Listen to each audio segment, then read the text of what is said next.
for example, let's say you're at a dead end in your job. Okay, so I don't find my work meaningful. All right, so that's a problem statement. It's like, well, why not? I find the work I do repetitive and boring and without spirit. I have a bad relationship or a neutral relationship with my boss who doesn't know who I am.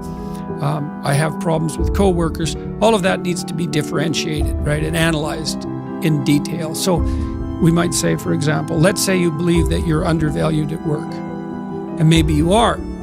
What you need to do is you have something to say, and we would have to figure out what it is that you have to say.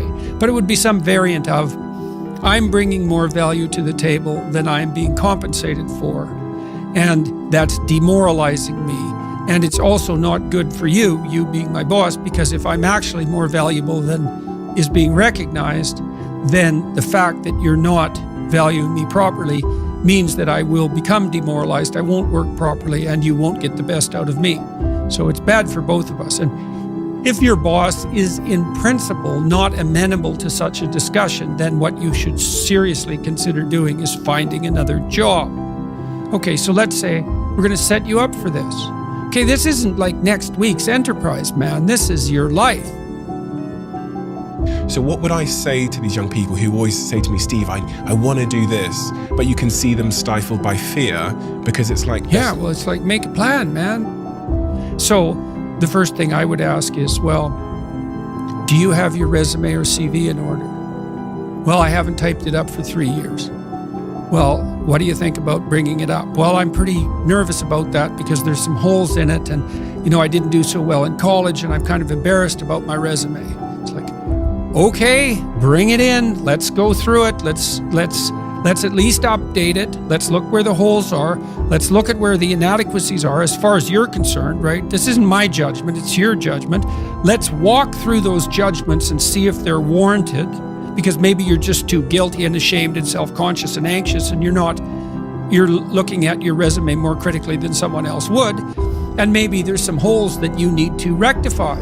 You were 2 courses away from your BA and you dropped out or something like that. Well, maybe we need 6 months to address that. And at least, even if you can't be fully educated, you could be taking some courses online. And so when you went to a new job interview and they said, what about this hole? You'd say, well, I came to terms with that 6 months ago, and in an effort to rectify it, I'm taking the following courses, and here's my plan for completion. That's a really good answer. And anyone with any sense who's interviewing will accept that as an indication that although you're not perfect, and who is, that you have a good plan and that you've thought it through. Like, that's the kind of answer that in all likelihood will cement your candidacy for the position. Okay, so now you're going to go to your boss. Well, you have to have your CV and your resume in order, and you have to be able to stand on it solidly, and which at least means that you're prepared to address the inadequacies in a credible, realistic, believable, and truthful manner.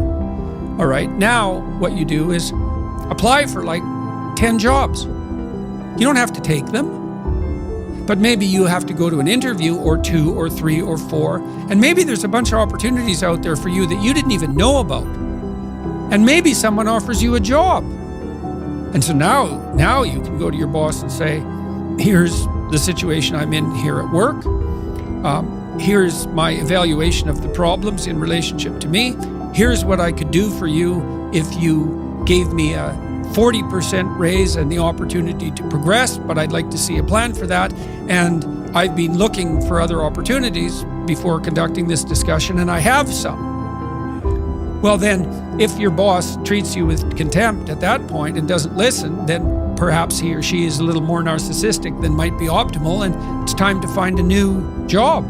But this isn't something you do trivially. And so when you're doubtful, say you're trapped, you ask yourself, well, why am I trapped? And that's a hard question, right? Because some of it's your own inadequacy, a lot of it. And all of the part of it that you can deal with is your own inadequacy. So even if it's unfair, even if you're hemmed in for any number of reasons, inappropriate, like ethnically predicated oppression, let's say, or maybe you're in a workplace that really is sexist in some fundamental sense. Well, That's not good. It's not just. It's not fair. It's not meritorious. All of those things. And maybe you shouldn't be there.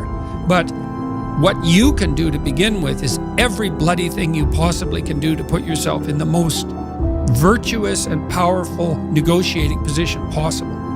And you have to think like a snake in some sense. To do that, you got to get the details right. You have to be prepared to bite, and you have to have your eyes on the prize, so to speak. And people aren't taught this sort of thing ever, really. They're not taught how to negotiate. They're not taught how to goal set. They're not taught how to conceptualize appropriate success in some broad sense. In some sense, that's what the humanities are supposed to teach people.